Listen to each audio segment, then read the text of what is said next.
మనకు 10, 11, 12వ తారీఖు 3 రోజులు కూడా మనం ఇంకొక రోజు ఎక్స్టెండ్ చేసి ఈ ఫ్లెమింగో ఫెస్టివల్ని జరుపుకోబోతున్నాం.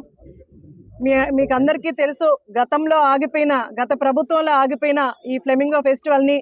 గత సంవత్సరం మన కూటమి ప్రభుత్వం ఏర్పడిన తర్వాత ఖచ్చితంగా ఫ్లెమింగో ఫెస్టివల్ సూలూరుపేట నియోజకవర్గ ప్రజలు ఎదురు చూస్తున్న ఈ ఫ్లెమింగో ఫెస్టివల్ని జరపాలని మీ అందరి ఆశీస్సుల మేరకు మన ముఖ్యమంత్రి వర్యులు గౌరవనీయులు శ్రీ నారా చంద్రబాబు నాయుడు గారిని కన్సల్ట్ అయ్యి, అలాగే మన టూరిజం మినిస్టర్ గారు కందుల దుర్గేష్ గారితో కూడా మనం సంప్రదించి గత సంవత్సరం 2025లో మనం ఈ ఫ్లెమింగో ఫెస్టివల్ని అంగరంగ వైభవంగా